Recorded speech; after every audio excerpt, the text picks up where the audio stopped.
તો કોંગ્રેસના ધારાસભ્ય અનંત પટેલનો વિધાનસભામાં પ્રશ્ન, રાજ્યમાં મદદનીશ પ્રાધ્યાપક વર્ગ 2 ની 363 જગ્યા ખાલી છે તે વિશે પ્રશ્ન પૂછવામાં આવ્યો। શિક્ષણ મંત્રી પ્રફુલ્લ પાનસરિયાએ જવાબ આપ્યો છે। મદદનીશ પ્રાધ્યાપક વર્ગ 2 ની 86 જગ્યા ભરવામાં આવી।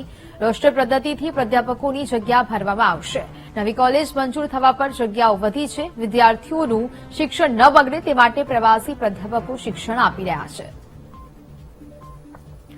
સંવાદદાતા મેહુલ દેસાઈ ફોનલાઈન પર જોડાયા છે। મેહુલ, કોંગ્રેસના ધારાસભ્ય અનંત પટેલે વિધાનસભામાં વધુ એક પ્રશ્ન પૂછ્યો છે અને તેના જવાબમાં સરકારે જવાબ પણ રજૂ કર્યો છે। શું વિગતો?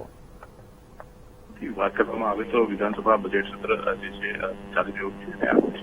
પ્રશ્નોત્તરી કાળની અંદર કોંગ્રેસના જે ધારાસભ્ય અનંત પટેલ છે તેમના દ્વારા એક મહત્વનો મુદ્દો જે છે તે ઉઠાવવામાં આવ્યો છે। વાત કરવામાં આવશે પ્રશ્નોત્તરી કાળ દરમિયાન જે રજૂ થયેલા જવાબો છે તે જવાબોની અંદર આ વિગતો પ્રાપ્ત થઈ છે। જે સરકારી જે કોલેજો છે અને જે વર્ગ 2 ની જગ્યાઓ ખાલી છે તે વર્ગ 2 ની જગ્યાઓ જે ખાલી છે તેમાં રાજ્ય સરકાર જે છે તે શું કરી રહી છે। વર્ગ 2 ની જે મદદનીશ પ્રોફેસરની જગ્યાઓ ભરવા માટે તો તેના જે મદદનીશ પ્રોફેસરની જે જગ્યાઓ છે તેમાં 363 જગ્યાઓ ખાલી છે। તેમની અંદરથી અત્યાર સુધી માત્ર 86 જગ્યાઓ ભરવામાં આવી છે। જે મંત્રી જે પ્રફુલ્લ પાનસરિયાએ જવાબ આપતા કહ્યું છે કે રોસ્ટર પદ્ધતિ પ્રાધ્યાપકોની ભરતી જે છે તે કરવામાં આવી રહી છે।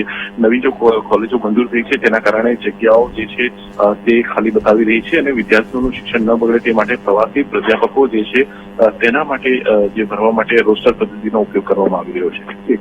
બિલકુલ મેહુલ, જાણકારી બદલ આભાર।